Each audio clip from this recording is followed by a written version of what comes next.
ሰላም ሰላም ውድ ኢትዮ ቤተሰቦች እንዴት ናችሁልኝ? ሰላም ናችሁ ወይ? ከኔ ጋር ፈጣሪ የተመሰገነ ሁሉ መልካም ሁሉ ሰላም። አንዳንድ ቤተሰቦች አረብ ሀገር ደርሳ የመጣች ሴት እብድ ናት፣ ጠሽ ያረጋታል፣ የለቀቀች ናት፣ ትጮሃለች የምትሉ መጀመሪያ ጊዜ የምትናገሩትን አማርኛችሁን አስተካክሉ። የምትናገሩትን ቃላታችሁን አስተካክሉ።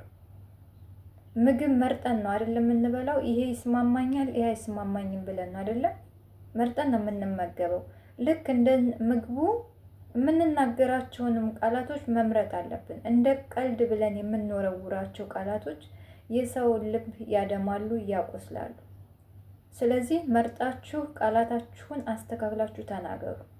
የአረብ ሀገር ሴት እብድ አይደለችምም፣ አልለቀቀችምም። እንደናንተው ጤነኛ ሰው ናት። ሙሉ ጤና ያላት ናት የአረብ ሀገር ሴት። የአረብ ሀገር ሴት በጣም ብልህ፣ ጀግና፣ በጣም የዋህ፣ ትሁት ናት። ጠንካራ ናት። ቤቷን እንዴት አድርጋ ማኔጅ ማድረግ እንደምትችል የምታውቅ ናት። ማንም ሳያስተምራት፣ ማንም ሳይነግራት ባለሙያ ምኑን ከምኑ አድርጋ መኖር እንዳለባት የምታውቅ ናት እንጂ እናንተ እንደምትሏት እብድ አይደለችም የአረብ ሀገር ሴት። ይህን ቃላታችሁን በደንብ ማስተካከል መቻል አለባችሁ። ቤተሰቦችም ብቻ አይደላችሁም፣ አንዳንድ ሰዎችም አላችሁ። የአረብ ሀገርን ሴት ቅስሟን ለመስበር የምትጠቀሙት ቃላት ይሄ ነው። የአረብ ሀገር ሴት እብድ አይደለችም። ሲቀጥል የምታሳብዱት እናንተው ናችሁ። አደራ ብለው ያስቀመጡትን ገንዘብ የምታጠፉ የምትበሉ እናንተ ናችሁ። ቅርጥፍ አድርጋችሁ የምትበሉ። አማና ብለው ያስቀመጡትን ነገር የምታወድሙ እናንተ ናችሁ። እናንተ ናችሁ ቀድሚያ እኮ የምታሳብዱት። እስቲ እናንተ የምታጠፉት ጥፋት ለትንሽ ደቂቃ ቆም ብላችሁ በእነሱ ቦታ ሆናችሁ አስቡት።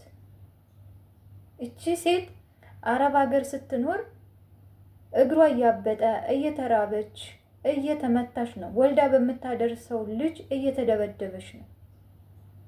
እነሱ የበሉትን ምግብ ትራፊ ነው የሚበሉት። አንዳንዱ ቤት እኮ አንዳንድ ሰዎች ናቸው ቀንሰው የሚሰጡት እንጂ እነሱ በልተው የተረፋቸውን ከጠረጴዛ ላይ የተመለሰውን ነው እኮ የሚበሉት። ተመሻሽቶላት አይደለም። የአረብ ሀገር ሴት እኮ ከሾላ ዛፍ ላይ ሸምጥጥ አድርጋ ለእናንተ የምትልክላችሁ ብር ስትልክላችሁ እብድ አይደለችም አይደለም። ግን አንዲት የአረብ ሀገር ሴት በቃኝ ደከመኝ ብላ አገር ቤት ስገባ፣ ኢትዮጵያ ስገባ እብድ ናት። ለእናንተ እብድ ናት። ኖ እንደዛ ማለት የለባችሁ። ቃላችሁን አስተካክሉ። እናንተ ትንሽ ናት ብላችሁ የምትወረውሯት ቃል የእሷን ልብ ያደማል። እነሱ ለእናንተ እንዴት ብለው እንደሚያስቡላችሁ ብታውቁ ኑሮ ይህንን ቃል ባልተጠቀማችሁ። ለኮስሞቲክስ እንኳን ሳያስቀሩ ነው ከወር የሚያገኙትን ገንዘባቸውን ለእናንተ ለቤታችሁ ቀዳዳ፣ ለቤተሰቦች፣ ለእህት ለወንድሜ። የአረብ ሀገር ሴት እኮ ወንድምና እህቷን አስተምራ ዶክተር ያደረገች አለች፣ ኢንጂነር ያደረገች አለች። ከዚህ በፊት ላስታውሳችሁ ቤሩት ሊባኖስ ላይ ልጇን አስተምራ ማለት ነው ፓይለንት ያደረገች። ቤሩት አየር ማረፊያ መጥቶ ነው ሰፕራይዝ ያደረጋል።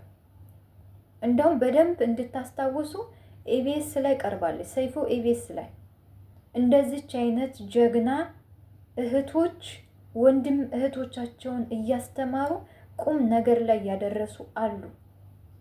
እነሱ ዝቅ ብለው እህት ወንድሞቻቸውን ከፍ ያደረጉ፣ ቤተሰቦቻቸውን ከፍ ያደረጉ። የአረብ ሀገር ሴት ናት እኮ እርዳታ ቢባል እጇን የምትዘረጋ፣ እንትና እንደዚህ ሆነ ቢባል እጇን የምትዘረጋ ካላት እኮ ወደኋላ ማትናት የአረብ ሀገር ሴት። እንዴት እናንተ በእንደዚህ አይነት ሚዛን ነው የምትመዝኑት? ነውር አይደለም? በተለይ ከትልልቅ ሰዎች እንደዚህ አይነት ቃላት ሲወጣ በጣም ያሳዝናል። አንድ አባት ቀርበው ነበረ በእግረኛው ሚዲያ ላይ አይደለም 12 ዓመት ቆይታ የመጣች ይቅርና 12 ቀን ቆይታ የመጣች ሴት እብድ ናት አሉ። የአረብ ሀገር ሴት እብድ ናት። ኖ እብድ አይደለም፣ እብድ አይደሉም። የምታሳብዱት እናንተ ናችሁ። መጀመሪያ ጊዜ አባባ የራስዎትን የቤትዎትን ችግር ፍቱ። ሌሎቹ ጋር ሌላ ጊዜ ትደርሳለሁ። እኔ እርስዎም መናገር እኔ አልፈልግም፣ ግን የተናገሩት የተጠቀሙት አማርኛ ቃልወቶች በጣም ነው ከአንድ አባት ሊያውም ከአንድ ከቀሰሰ አባት ቄስ ከሆነ ቤተ ክርስቲያንን ከሚያስተዳድር በሚሊዮን የሚቆጠር ልጆች ያሉት አባት በሚዲያ ላይ ቀርበው እንደዚህ አይነት ቃላት ሲናገሩ እኔ ሰምቼም አላቅም። እንግዲህ እኔ ሳልሰማ ልቀር እችላለሁ። ምናልባት እናንተ ሰምታችሁ ሊሆን ይችላል። ቤተሰቦች ግን ከአንድ አባት ይሄ አይጠበቅም። ልጆት እና እርስዎ ችግር አለበት፣ ችግራችሁን መፍታት ነው። ልጆት 12 ዓመት የለፋችበት ደም የተፋችበት ለራሱ 5 ሳታስቀር ከእድሜዋ ላይ ግማሽ ቀንሳ ያፈራችውን ንብረቷን ቀምታችኋታል። ስለዚህ ያንን በህግና በህግ ጠይቃችኋለች። ስጧት። እርስዎ እኮ እንደውም እሷ ሳትጠይቅ ነበር ልጅ ይኸው ብለው መስጠት የነበረበት። በውሸት ተፋተው ከሚስትዎት ጋር ልጆትን ገትረዋ ፍርድ ቤት ስትከራከሩ እኛስ አባቴ ብለን የምንቀርቡ እንደዚህ አባት ጋር ነው ወይ? እንደነኛ አይነት አባት ጋር ነው ወይ እንዴ? እርስዎ እኮ አንድ ልጅ 2 ልጅ አይደለም ያለውት፣ በሚሊዮን የሚቆጠሩ ልጆት አሉ፣ የነፍስ ልጆች አሉ። ወደ ፈጣሪ በሚቀርቡበት እድሜ፣ አገርን በሚያስታርቁበት እድሜ እንደዚህ በአንድ ልጅ የተነሳ የአረብ ሀገርን ጀግኖች፣ የዋሆች፣ ብርቱዎችን ስዘልፉ እንዴት አባባ አላስታወሱም? እንዴት እዚህ ጋር ትዘናጋሉት? እንዴት ይዘነጋል እንዴ?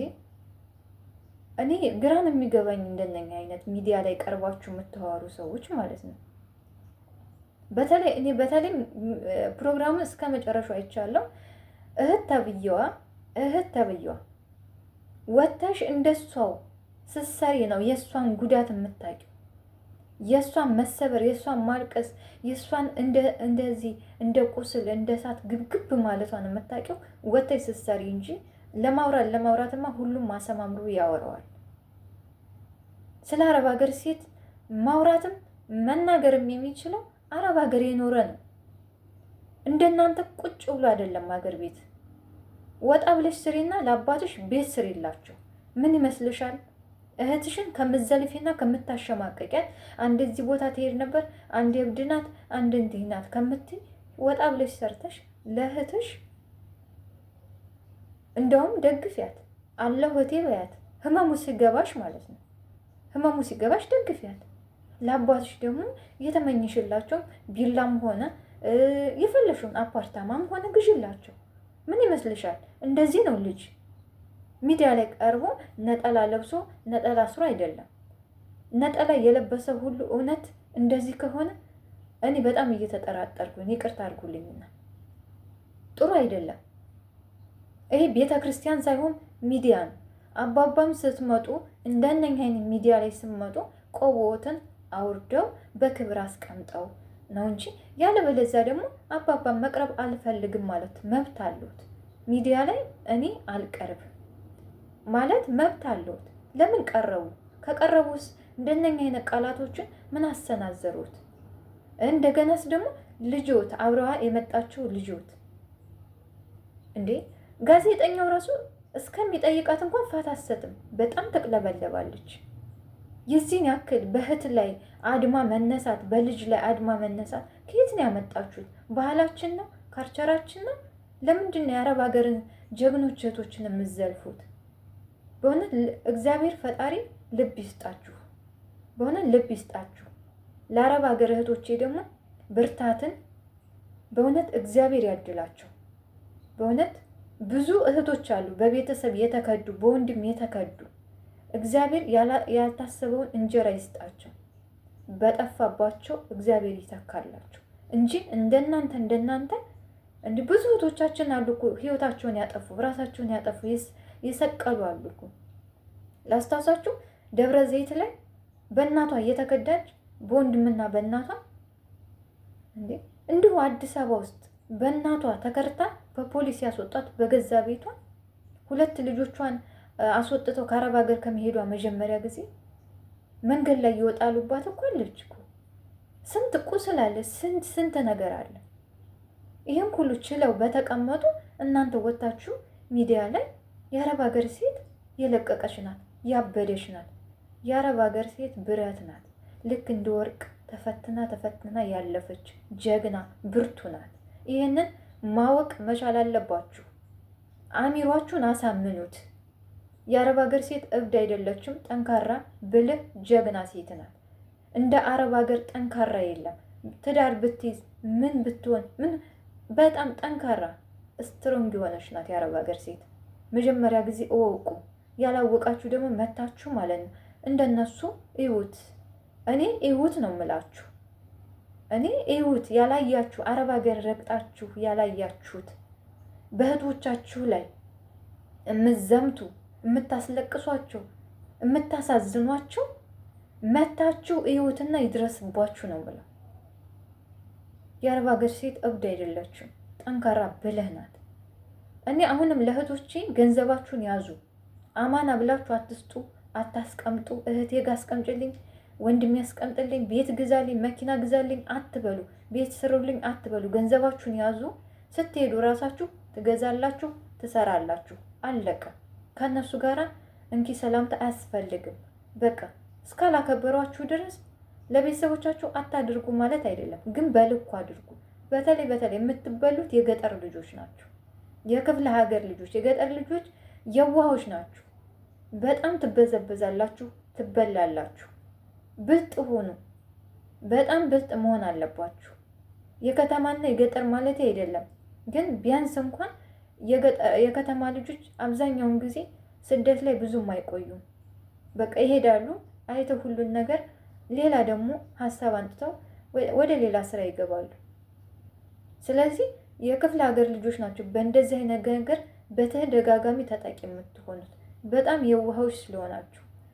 ስለዚህ ገንዘባችሁን ያዙ፣ በቃ ያዙ። ሆነም ቀረ እናንተ በአካውንት ካላችሁ አካውንታችሁ ውስጥ የምታገኟትም 10ም 5ም አስቀምጡ። በቃ ከፈለጋችሁ ካሽም አስቀምጣችሁ ልትሄዱ ስትሉ ቶሎ ብላችሁ ልካችሁ ለምን ትደርሳላችሁ? ያን ሁሉ ገንዘብ መቼም አያጠፉት። እንደዚህ አድርጋችሁ ራሳችሁን ጠብቁ። ገንዘባችሁን ሀቃችሁን ያዙ። ለማንም አደራ ብላችሁ አትስጡ። በአሁኑ ሰዓት የሚታመን ሰው የለም። እንደዚህ ስም እየተሰጣችሁ ጠንካራ ሆናችሁ አላማችሁ ጋር ለመድረስ ሞክሩ። ሁል ጊዜ ለቤተሰብ እናንተ እስከምትወርቁ ድረስ ከወደቃችሁ በኋላ ምንም ይሄው እንደዚህ አይነት ስም ነው የሚሰጣችሁ። ስለዚህ መበርታት መጠንከር አለባችሁ። ቪዲዮ ያስተምራል ካላችሁ ሼር እያደረጋችሁ ሀሳባችሁን ለሌሎች አካፍሉ። ላይክ ማድረጋችሁንም አትርሱ። በሌላ ቪዲዮ እስከምንገናኝ ድረስ እኔንም እናንተንም በያለንበት ቸር ያቆየን። መልካም ጊዜ